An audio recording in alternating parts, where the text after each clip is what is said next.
Let's go. Hey everybody, welcome to Don and Cherry's Grapevine podcast. Here Sunday morning with Dal and Dad and Cindy, and I'm Tim, and we want to wish everybody a happy Valentine's Day, but also, Dad, one of your favorites, Hazel McCallion, Mayor of Mississauga, is 100 years old today. 100.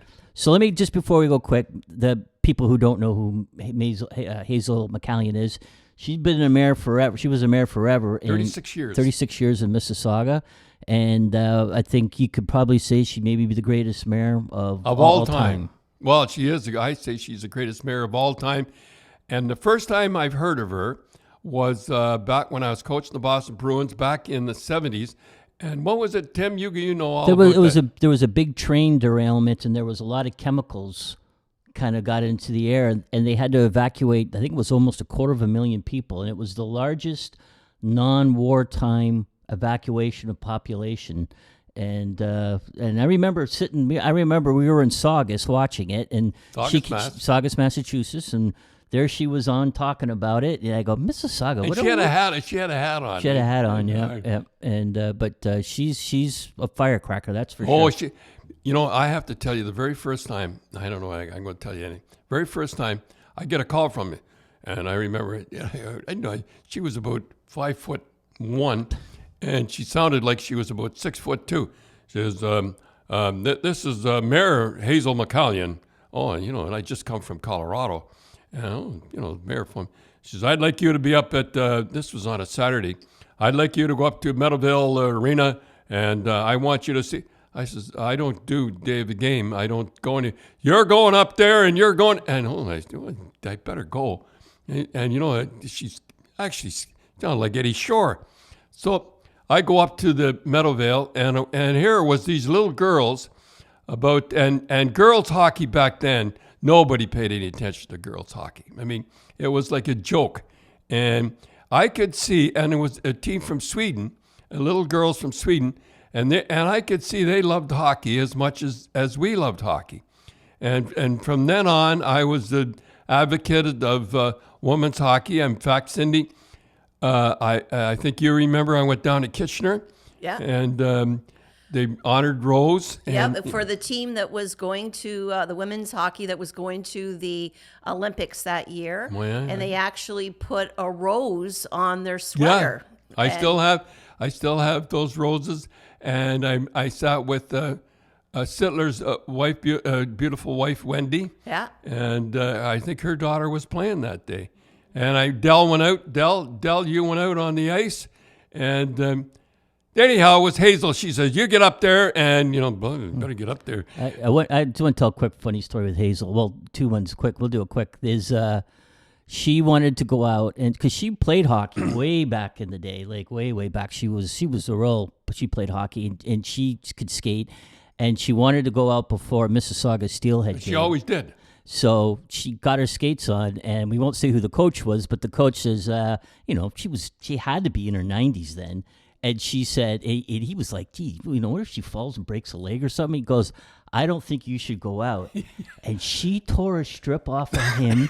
You could not believe. It was, "Who are you in my building to tell me that I cannot go on? Who do you think you are?" And just proceeded to tear this guy to shreds. She's a corker. And she went out and skated, and she rode around the ice the whole time. In the warm up. And another time, I remember the PR guy. Never had a wire. You used to have a wire, but had to go to center ice to talk. Didn't have a microphone. You might have the microphone, and she had to take the one beside. She'd give it to that guy. "I'd fire you. You couldn't run." No, she doesn't suffer fools. No, she doesn't suffer fools. And you were talking. She come over the last time we went over to see. Yeah, we were at. I think I told us before. We went to go see Sudbury play Mississauga, and we wanted to see Quentin Byfield, and because we hadn't seen him in a while. And she came, and she sat in the box she came into the box where we were, and she stood for half the game. Like, we kept saying, I kept saying to her, "You want a chair?" Nope. And she knew all the players. She knew about Quentin Byfield. She asked about the Levine. She says she knew about Haley for the Mississauga. And just sharp as a tack. So she would have been 98 then. Oh, yeah, 90. And she stood for the whole, My back started to get sore. I had to sit down. You, Oh, and, she's a corker you anyhow. and her became very good friends, didn't you? Well, she was the one politician that, and I'll say it around, the one politician after I got let go. So we stayed let go. Poppy Is that how we're terming it? Let go. Let go. No, after I got fired by Hockey Night in Canada, she's the one politician who said, I'm his friend and I'll always be his friend. And I was kind of got tears in my eyes because everybody, We're jumping ship. well, everybody was just, yeah, I just, I don't want to get into it, but she was the one guy, she stuck by me. And, I was really surprised because she was mixed up in politics and the whole deal. By God. She was a politician, but she didn't sort of act like a politician. Joe Warmington is going to have in his paper tomorrow. This is Sunday. We're doing Sunday and Monday. I have to tell you the one story that I always remembered about. She's tough. I mean, we just said she's a firecracker, and there was she was hit by a truck. Oh, right. And spring. Remember, she's pickup truck. A big pickup truck hit her and said, "Don't worry, the truck's okay." It's true.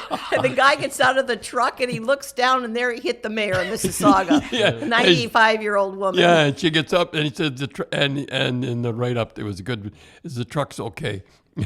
Anyhow, Joe Warmington is having that in his paper. So we want to wish Hazel, Mayor McCallion, and I think, Cindy, if she ran for mayor, she'd win. She'd win today. And I would like to see the way she would have been in today's situation with the pandemic. Boy. I don't think she'd be towing the line like other people are.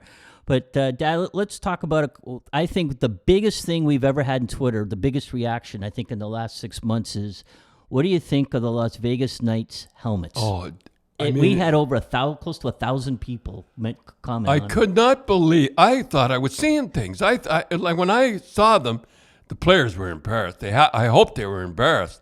I mean, describe them, Tim. Oh, they were gold. They were like a brilliant gold, plastic gold. Like it looked like something out of a movie, like a Martian would wear. They were imagine the PR guy, just a brilliant, shiny gold. Whoever, it doesn't hurt them though because they can still. I think they're 9-2 right now. So what are the people on Twitter asked? What was worse, the Las Vegas Golden Knights golden helmets, which is brutal, the Flyers and the Whalers Cooperalls? And if people don't know what that is, go Google that. They wore it was like a one-piece jumpsuit almost. They wore in the mid '80s, or the Golden Seals white skates. No, white skates are okay. I mean, they're kind of you kind of put up with that. But the Cooperalls, I couldn't believe. I think Philadelphia. I always remembered Philadelphia were the first ones that were. Yep. And they were like overalls. Yeah, they were like an overall. I thought you were going to ask about. Remember, wasn't it Vancouver that had their uniforms, and one of the players said, "Well, we play like clowns, and now we look like clowns." We're dressed like clowns. Dressed like clowns. It was the big V. It was the V. Oh yeah, I didn't mind that too bad. Yeah. But the Cooperalls, do you remember those? Oh, the pants? Yeah. Oh, yeah, they were pants. They yeah. were They pants. weren't good. They weren't good, and I'll tell you why. The players, one of the players told me one time, when they went along the ice, they slid. There was like when you have socks, it kind of holds it a little bit because it's knit. But boy, when you slid in those things and you up the boards, you wham, and they only wore them a couple of years. Well, I think that's one of the reasons they got rid of them, because I think one of the Flyers right at the start of a period fell. He slid into the boards and really got hurt. Another reason Cheevers comes into this somehow is that the goalies would lose the pucks. They're all black, and they'd lose the puck. And I remember Cheevers. He was looking for every excuse that he could. That we were all dressed in black. Boston Bruins were the only team that was dressed in black, and he didn't like the black socks because he said that he'd lose the puck. So that's why we had gold socks. We used to have black sweaters and gold socks. I guess it looked pretty good. And that was one of the reasons. But Cooperalls were the worst they ever had. They'll never come back. Yeah, so if you people don't know Cooperalls, go on Google and look at Philadelphia Cougar. I think they wrote it in the 1980s. It was awful. So, Dad, Edmonton's kind of on a roll a little bit. Your buddy that you liked, all you needed was some goaltending. Mike Smith. I always tell about guys that never quit. And Mike Smith from Glen Burnie, he's from Glen Burnie, but he played all his hockey, junior hockey, he played in Kingston, and then he played in Sudbury, and then he went to Kitchener.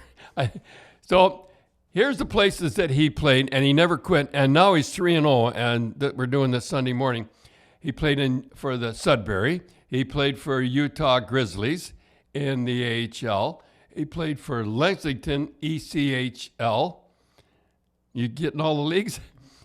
He played in Houston Arrows. Remember, Jack Stanfield played for them in the AHL. He played for Iowa Stars in the AHL. He played for Dallas in the National Hockey League. He played for Tampa in the National Hockey League.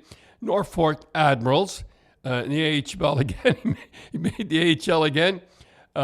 He played in Phoenix in the NHL, Arizona in the NHL, and now he's with Edmonton. He's 3-0, and he was injured, and he come back, and that's all Edmonton needed was a goalie that come, and he's doing pretty good. Yeah. And he's from Kingston, and I don't know if he ever goes back to Kingston or not, but I'm sure he has a cottage like a lot of hockey players there. no, he doesn't go. I don't think he goes back. But anyhow, he didn't quit.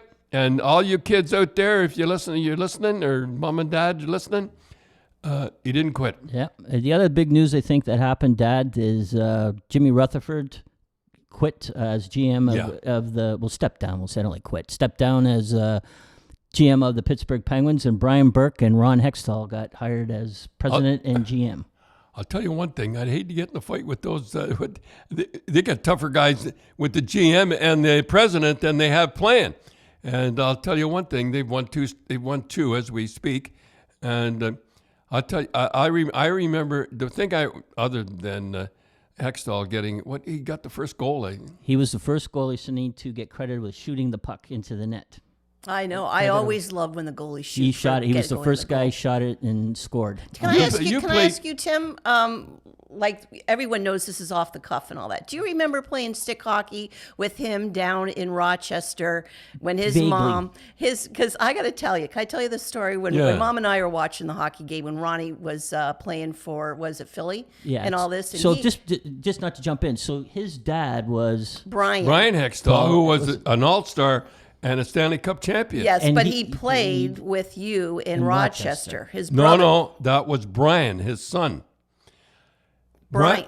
Yeah, Brian, his son, played with me in Rochester. His dad. And his dad was Brian Hextall, who played for New York Rangers, who was a Stanley Cup champion. Yeah, I mean, he was really good. And so anyhow, go ahead. Anyway, his dad played, Ronnie Hextall's dad played with you in Rochester. His name was Brian. And his mom used to come over, and you two, you had to only be about 4 or 5 then, maybe 6. You'd go down in the basement, and you'd play stick hockey.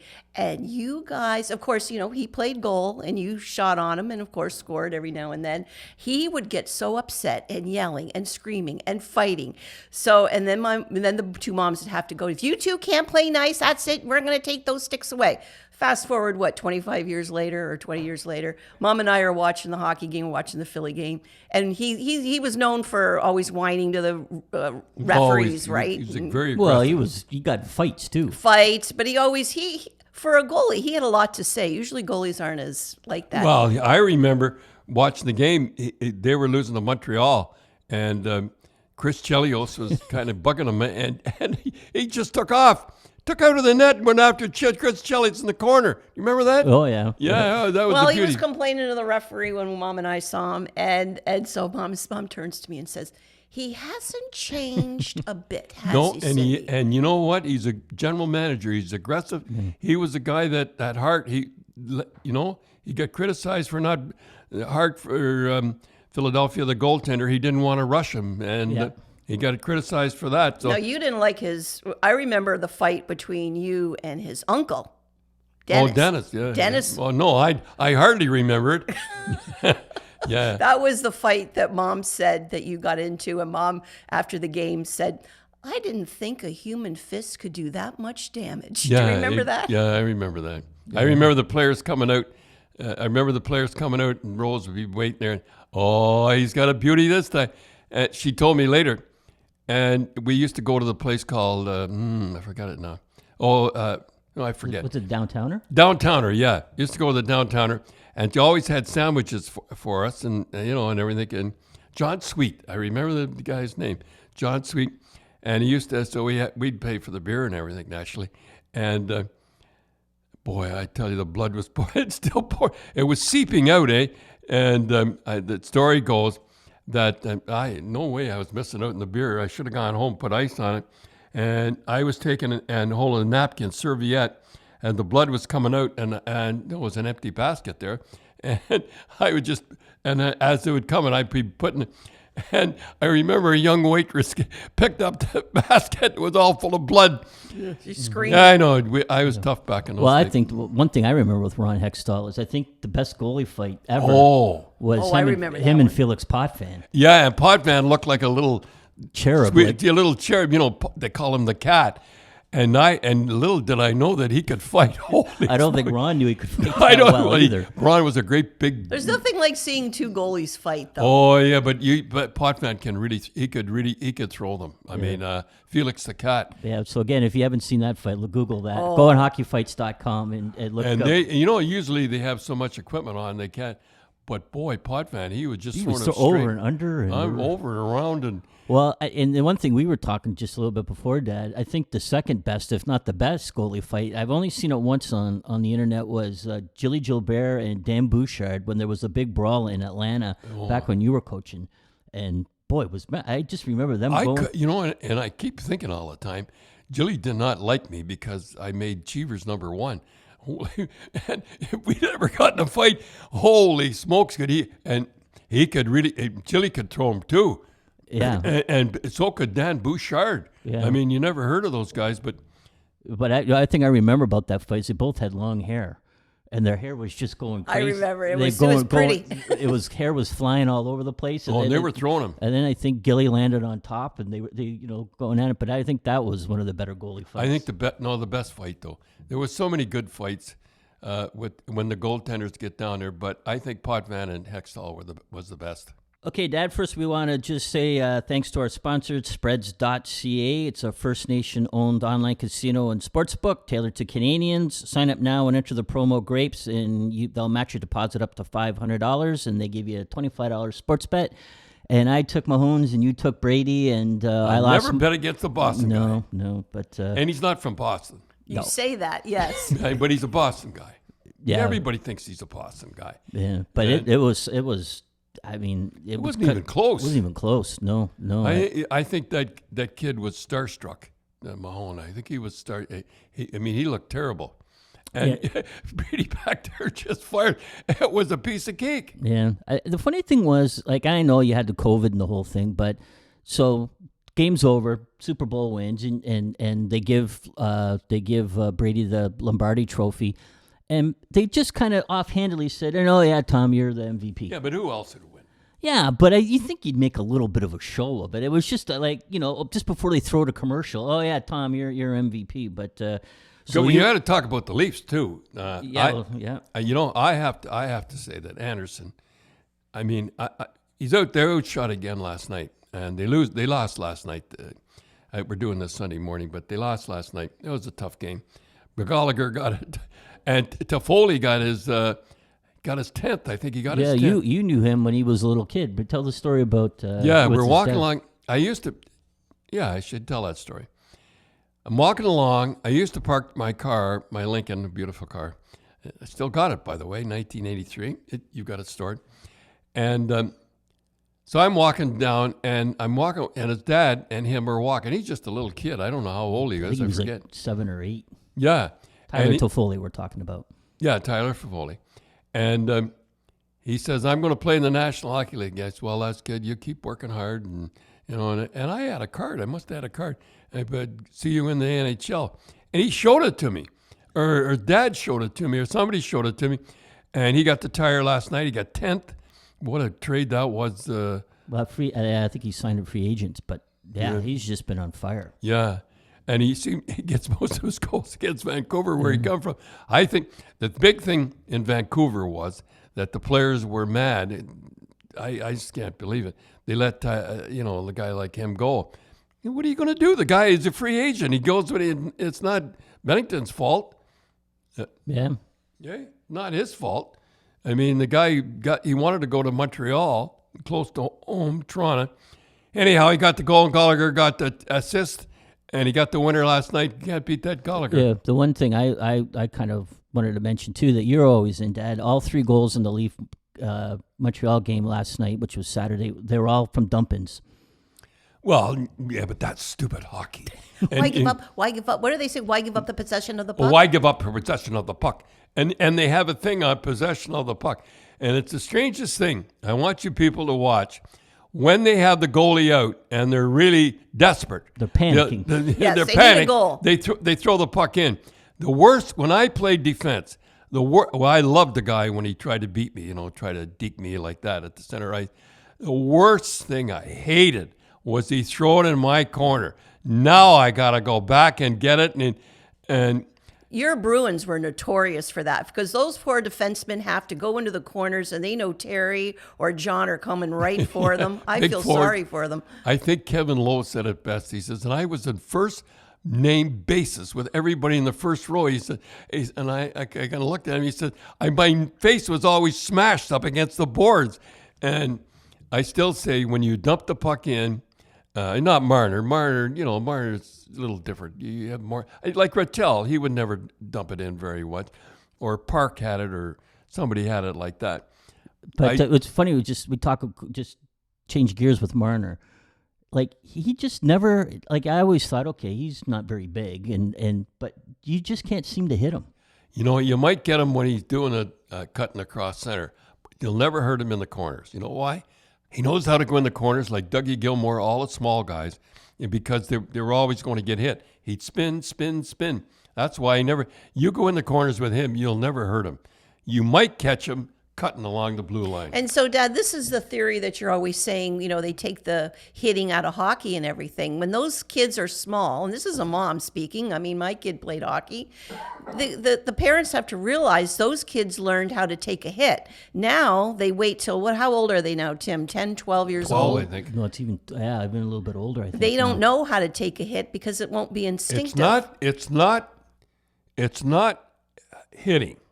It's how to receive and be ready. But the thing is now, when I get into the finals, or I used to get into the finals, the Leafs road hit. That's the thing that bothers me. I'm a Leaf fan. Leafs road hit 46-16. Holy. Yeah, and that, and when you get into the finals, the hits are always around 40, 45, 46. 16 hits does not make it. I mean, they're just. Are they outshot a lot? Too? No, they're not. They're No? never outshot. They're usually outshot. Well, what was that one game they had? Tim, you were. They had 7 shots going into the third period. They ended up winning. That's Anderson. Anderson, yeah. Anderson. Well, last night I think it was halfway through the end of the first or a little bit into the second period. They had 9 shots, and Marner and Matthews had 7 of the 9 shots. Here, Anderson is so good. I made the statement one time that the other team tires themselves out shooting the puck, and he holds them in there for 2 periods. But as a coach, Dad, would you want to be that dependent on a goalie? Yes. Really? Yes. I mean, he gets hurt, you're done. You're done like dinner. I don't care. I had Hardy Astrom, and I know how important a goaltender is. All you have to do is take a look at the goaltenders now. Mike Smith comes back from an injury, and they're up 3-0, and that's all they needed. And Murray played good last night, a Saturday night.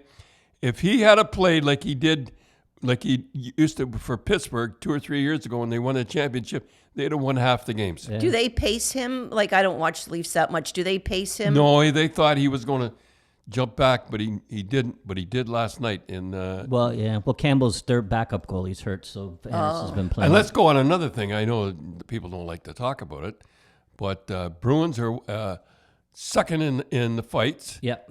And they're first place. Yeah. And Tampa's third. They're first place. Yeah. And the team that I cheer for all the time is Ottawa, and they're first. Yeah, they have 8. As of the other day, they had 8 fights. Boy, there was that Lazon was going the other day, and Frederick with the Bruins. Yeah. How about Patrick Lane? He got into a fight, got knocked down, but at least he was 1 assist away from a Gordie Howe hat trick. Gordy only had that happen. Anyhow, he was going to get benched by, it was only a matter of time. Yeah, but he mouthed off to the coach, and Tortorella sat him down because he mouthed off that song. And he doesn't do it to Tortorella. He did it to assistant coach. Yeah, you wouldn't do it to John. John's pretty tough, but he didn't do it to him. He said, you have to do it, and he ended up with 2 goals last night, Lanny, and in a fight. Yeah. And Michelle for New York, for Winnipeg says, what? He got into a fight? And anyhow, looks like he'll get his 30 goals again this year. Dad, just as we're starting to wrap things up, watch Montreal beat Toronto 2-1 on Saturday. Gallagher got the goal, but there was 5 London Knights, ex-London Knight players playing in that game. There's Josh Anderson, Victor Mete, Corey Perry, Mitch Marner, and John Tavares. And the best skater of them all in there is Mete. Yeah. We saw him play he was 15 with the Toronto Junior Canadians. And you thought he should have been a forward. And nobody can skate like this guy. I mean, this guy he's a better skater than Marner and any of those guys. Yeah, at that age. He was a defenseman, and he was kind of small back then, but he'd get the puck, and he'd just take off. And there's nothing you could do. Nothing you could do. He could go on the outside. You couldn't stop him. Yeah. And then who's the guy? Jacob Chikrin. He was an American, and then he came and played with the junior Canadian. And he was good. And do you remember? He's Arizona now. Yeah. Do you remember we were in? I remember we were at the Hershey Center, and his father, who was really tough, great big guy, he came over and introduced himself, and he says, "This is my son Jacob," and he says he's going to play. He was big then too. He was really big. He's going to play for the junior Canadians, and he said he's going to make the NHL, and sure enough, he did. He was a big guy. Yeah. But soon as Jacob Chikrin got on the team, Mete kind of backed off. Yeah, but you know why? Because Chikrin was going with the puck all the time. Yeah, they were both on the ice. There's only one puck, right? So they both. So he'd stay back. So where was it? I went in and you were in Iceland, and for some, you usually don't go into the dressing room. I never go. But for some reason, you went into the dressing room. Oh yeah, because of Mete. And you said, which one's Mete? And, he jumped up and he put up his hand. I says, "What the hell is the matter with you?" Yeah, you didn't say hell though. They're used to. Yeah, he was a hockey player. You talked to him like a hockey player. Yeah, and I said, "You used to be good." I said, "Nobody even knows you're around now. You want to make the National Hockey League, you better sharpen up, kid." And he did. Yeah. But boy, oh boy, when Chikrin came, he just backed right off. Yeah. Well, and I'll tell you one thing: if Canadians ever need a winger, and I know they don't need wingers, well, maybe they do. But he would be a guy to put up on your wing or put at center because there's nobody on that team can skate like him. No, because like even in when we were watching the minor, even in junior hockey, if he got a step on somebody, he was gone. There's nothing you could do. You had to trip him. But he's small. Yeah, and that's the thing with the defenseman. He's small, and you got those big guys like Simmons standing in front of the net or whoever. It's tough. So. We have to talk about Simmons too, with the broken thumb. Those gloves that they wear, I mean, I don't want to go into the gloves they wear. I mean, go over, somebody check, I'll check the hand injuries because the referees are cracking down. By the way, I think they're laying off, they're still calling chintzy penalties, but they're not calling it chintzy penalties. No, they're not calling the phantom chintzy penalties. Yeah, just chintzy penalties. There's degrees. Anyhow, it's looking pretty good. But those gloves, ridiculous. I mean, and Gretzky didn't do bad with the big gloves. Imagine if that was like Marner's or Matthews that broke his thumb and he's out 6 weeks. The Leafs would be in big trouble. So as long as he didn't lose Anderson. Well, listen, you're close to wrapping up, so I want to get in there. Oh, it's yeah, Valentine's Day. Valentine's Day. And that means that Coach's Closet was launched this morning. And that is, if anyone wants to go online, it's our online auction for Don Cherry's Pet Rescue Foundation. Go to Coop Inc., and you'll see Coach's Closet there, or Google Coach's Closet. Nice jackets, too. Well, you got that special jacket that everyone wants, the one that you wore. It has the Hockey Night in Canada emblem and the Canadian flag, and everyone's wanted that one. I got some Still got some beauties. Hey, look at. They are. They're really wild this year. Plus, we got a lot of hockey memorabilia this year. Bobby Orr, he donated a lot of stuff. He did. He did. He was very generous. So 100% of all your winning bids will go to the foundation, and we distribute money all through Canada to organizations that save animals. It helps our friends. That's right. So Google Coach's Closet or go to Coop Inc. And John, your tailor, he sponsored it at the Coop. When I used to look sharp. Well, you had. I know a lot of us aren't wearing our nicer clothes these days. It seems these days. I look at myself back in the hockey night in Canada. It was entertaining. I wasn't lectured. I wasn't lectured from one. I have to say something. Maybe. Now, are you going to get in trouble here, Dad? I know. I don't. Can I get in trouble? No, I don't think you can. I don't think our sponsors. I don't want to be lectured from 9 o'clock till 11. What a bad person I am being a hockey guy. I mean, I get sick and tired of hearing what a bad person I am. And I'm sitting home and I watch all the time. I watch from 9 o'clock till 11 o'clock. I better keep quiet here, but I'm getting tired of being lectured because I'm a hockey guy. I'm a bad guy. Seems that way. Is everybody in hockey a bad person?